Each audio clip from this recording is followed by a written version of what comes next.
Welcome to today's lecture. My name is Ojedinro Janet.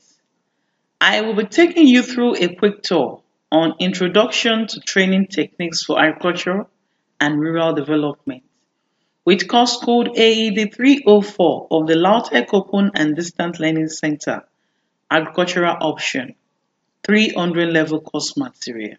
This video is for study session 3, Efficient Transfer of Learning during Training. The successful trainer insight is learning process. The learning process conforms to the following pattern. The external sensations, which is the sense organs, ears, eyes, nose, skin, and tongue, and the nervous system. It conveys impression to relevant sections of the brain.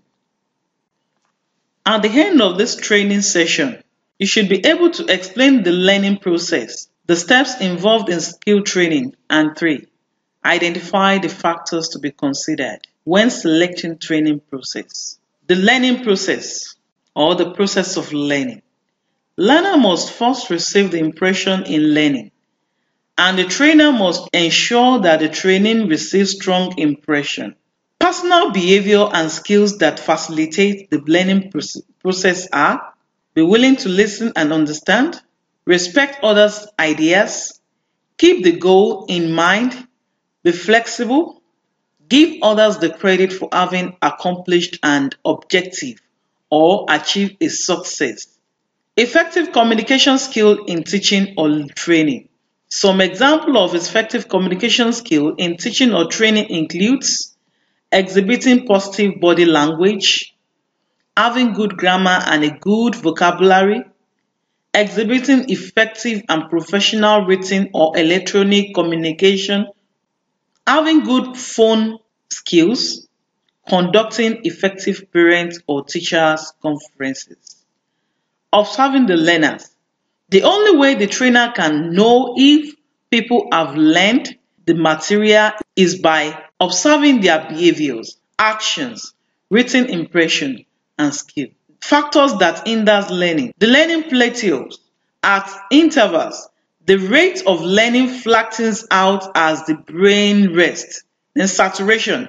If the message is overloaded, the receiver or the learner rejects the excess and the learning stops. Fatigue. A tired receiver is not as receptive as an alert one. Inability to concentrate. The longer the message, the more concentration decreases from beginning to the end of the learning process. Factors that facilitate understanding.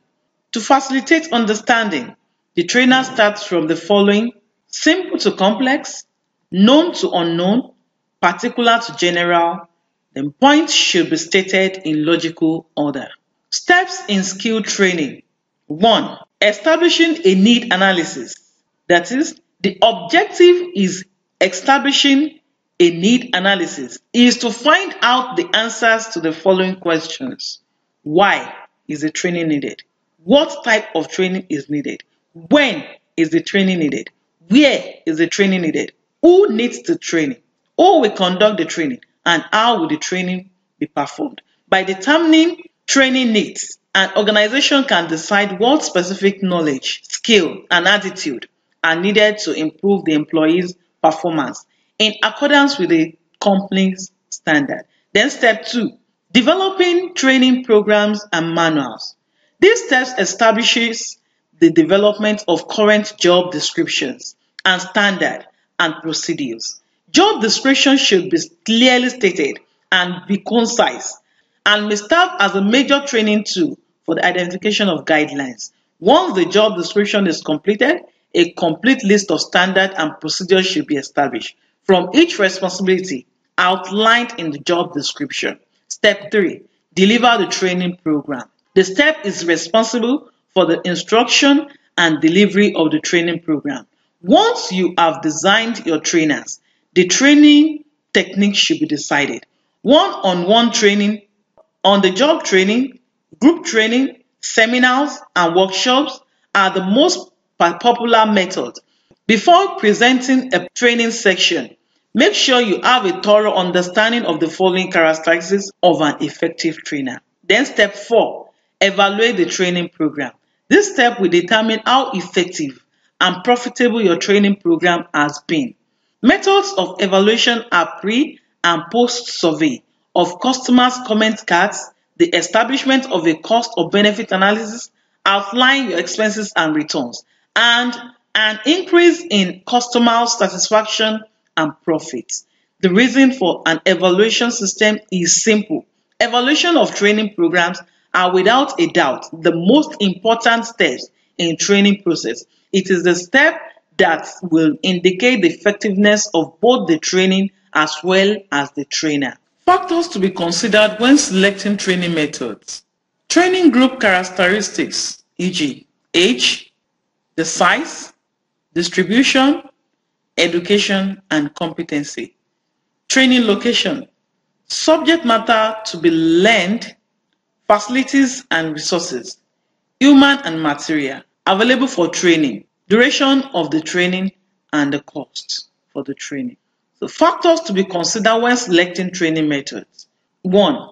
Training group characteristics, and 2. Training location and others. Thanks for listening. You can read more about this study session in your study material.